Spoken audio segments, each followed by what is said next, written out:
This is a Fox News Alert. I'm Chanley Painter. You're taking a live look at the Senate floor right now, where the chamber just passed a key procedural vote to begin debate on President Trump's so-called big beautiful bill. But the vote didn't come without lots of drama. Let's talk about it on Capitol Hill with our senior congressional correspondent, Chad Pergram. Chad, great to be with you early this morning, my friend. Tell us the latest from D.C. Well, Chanley, this was high drama in the United States Senate with Vice President Vance coming to Capitol Hill potentially to break a tie.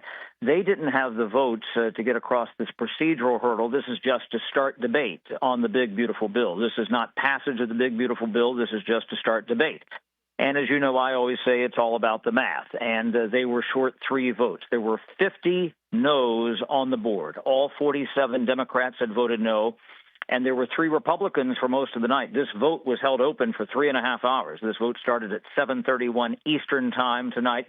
The noes were Rand Paul, Tom Tillis, and Ron Johnson. But there was a lengthy conversation off stage with Vice President Vance in the office of the Senate Majority Leader John Thune, and eventually Ron Johnson flipped his vote. There were other senators who had not cast their ballots so far. Cynthia Lummis, a Republican of Wyoming, Mike Lee of Utah, and Rick Scott.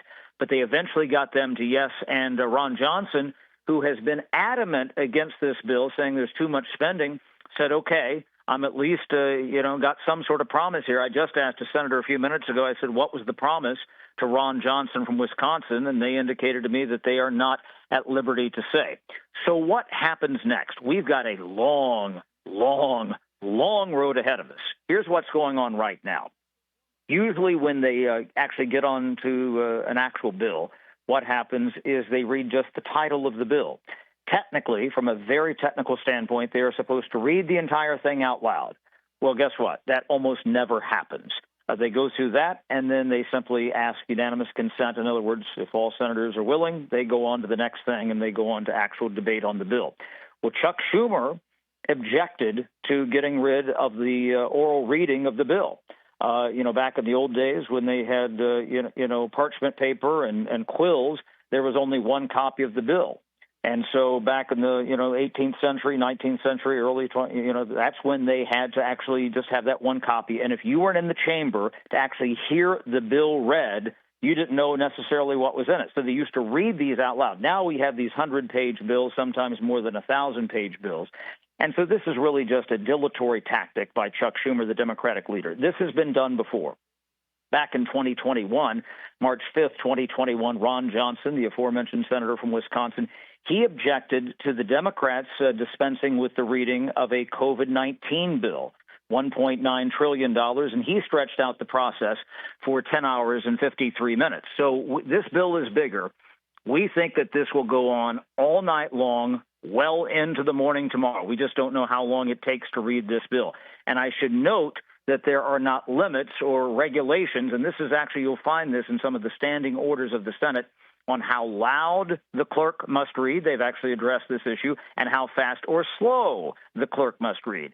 And so there's several different reading clerks. If you look at the screen, there's a gentleman just kind of to the right of the dais there. He's reading this out loud, and he will read this in a sonorous tone all night long, and then they will switch to somebody else after, say, 45 minutes or an hour, and they'll get them some throat lozenges or Cepastat or whatever it is to keep them going.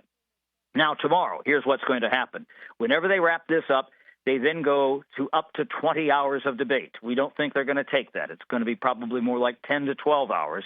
And then, Chanley, we go to something called a vote-a-rama. This is where they vote, and they vote, and they vote round the clock. This is why this process is so elongated here.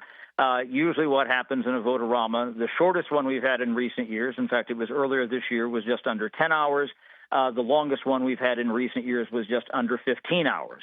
So then they should be able to get, if you time all this out sometime Monday morning, maybe Monday midday, get to a final vote on the big, beautiful bill. Aha, but we are not even out of the woods yet. Then they have to sync this bill up, presuming it passes, with the House of Representatives. And there are a lot of conservatives in the House of Representatives who don't like this bill in this form coming out of the Senate right now. Again, they have that narrow majority in the House. I've talked about how this is about the math. We'll see if they can accept later this week, and remember the deadline set by President Trump is the 4th of July, to adopt the Senate version of the big, beautiful bill, Chandler. So fascinating, Chad, and it sounds so complicated as you explain it to us. But as you said, this is just a procedural vote, right? So when this does actually make it through the debate process, we still could not have enough votes possibly to pass this and make this big, beautiful bill law, right?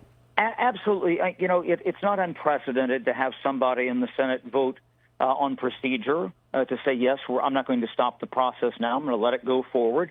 This is where we thought for a long time we might have a tie vote if they could pluck off those others and get them to 50-50, and then Vice President Vance could break the tie in his capacity as the president of the Senate. Didn't come to that, but he was certainly in the building since about 8 o'clock tonight. But during that vote-a-rama, that's where you have amendments. And so the bill is organic. It's changing. It's evolving. And maybe if somebody says, they put that thing in the bill, I like it. I can vote for it now. Maybe something is taken out or something else is put in that they don't like, and they say, I'm a no now. So that could interfere with the process. But this test vote tonight was key.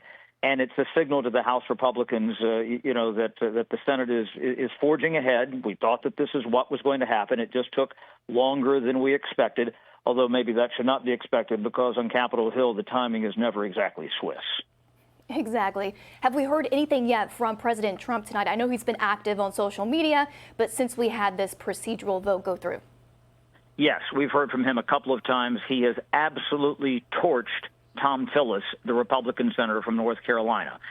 He has alluded to the fact on Truth Social, calling him a grandstander, saying he's not representing his constituents in North Carolina very well. Tom Tillis will be up for re-election in 2026. And in a much shorter, much more brief Truth Social post, he indicated that he'd like to see a primary challenger against Tom Tillis. This is kind of the Thomas Massey treatment, the Republican congressman from Kentucky who President Trump has not seen eye to eye with and who voted against the House version of the big, beautiful bill back on May 22nd and also called for a primary challenge against him. Certainly a lot coming from 1600 Pennsylvania Avenue toward the senator from North Carolina tonight. Absolutely. Now, the president has indicated he wants this bill signed by July 4th. Is that even possible at this point, Chad? Yes, I wouldn't rule it out, although the president, he kind of sent a couple of signals the other day during the public speech. This was Friday afternoon. He indicated, he said, we could let that slip a little bit, there. But on another statement that he put out later in the day, he said, I want this done. It's imperative that the House of Representatives syncs up and passes this by then. There's nothing magic about the 4th of July, except in Congress, nothing gets done unless there's a deadline. And also, they need to move quickly because, somebody put it earlier today that a lot of these bills, they're not like wine. They don't get better with time. They're more like yogurt and house guests and fish and things like that. So you need about 3 days to kind of process these. But they don't want that to sit out there that long, and that's where some think maybe they pass this in the House. Again, if they have the votes, I'll underscore that, maybe right before the 4th of July. President Trump would certainly like the optics of that, maybe having the big celebration for the 4th of July on the National Mall, right in front of the Capitol, the National Symphony performing, and they've just passed the so-called big, beautiful bill. Now, Chad, a couple of things. We have a couple of minutes left here, but remind us what is in this bill, and was it surprising that it did take several hours to pass this procedural hurdle this evening? Yeah, I think it's because they just didn't have the votes yet, and I was told that there were some numbers that individual senators were waiting to come in. Ron Johnson, if you look back very closely at his public statements the past couple of days, he has been crystal clear. He says, I'm not going to vote to proceed until I get some numbers. And we were told kind of on the down low here that there were going to be some other numbers from the Congressional Budget Office that speak to the what they call the current policy baseline. This is one way to evaluate the cost of the bill. And there's a lot of different ways you can crunch the numbers, but that baseline is kind of what Senate Republicans are using. And we were told we were going to get those numbers probably around 11 o'clock. And maybe Senator Johnson got those numbers. Again, like I said, we've been trying to figure that out here. He hasn't said anything just yet. But they might have gotten some numbers that they really liked or gotten some promises that they would guarantee. Or maybe, and again, as I say before, it's not unprecedented to have somebody say, I might be no later, but I'm going to be yes now because I'm not going to stand in the way of the process. Chad Pergram, any final thoughts as we're about to go to break? It is going to be a long several days on Capitol Hill, all-night session tonight, and you will be working tomorrow. all of it. You got it. You will be there for us. Thank you so much, Chad Pergram. Again, if you are just now joining us, you're taking a live look at the Senate floor where the chamber just passed a key procedural vote to begin debate on President Trump's so-called big, beautiful bill. But the vote, it didn't come without lots of drama, with 2 Republicans actually voting no this evening. So there's still a long way to go through before a final vote on this bill. Now, the minority leader, Chuck Schumer, he has already forced a full reading, as Chad said, of this bill on the Senate floor. That's going to take a long time, like 10 to 12 hours. And then after the reading of this hundreds of pages, it'll be a vote-a-rama. That will begin. And it's going to be an open-ended, hours-long series of votes on amendments. As Chad said, this will be changing and evolving over time. That's 900 pages of this mega bill already filled with Republican priorities ranging from tax breaks to spending cuts to increased deportation funding, all of President Trump's agenda, his domestic agenda. And he wants this signed, as we said, into law hopefully by July 4th. That is his goal. And as Chad said, that is possible, but failure to pass it could jeopardize his agenda moving forward. That is the latest here in New York and on the floor in D.C. I'm Steve Ducey. I'm Brian Kilmeade. And I'm Ainsley Earhart. And click here to subscribe to the Fox News YouTube page to catch our hottest interviews and most compelling analysis.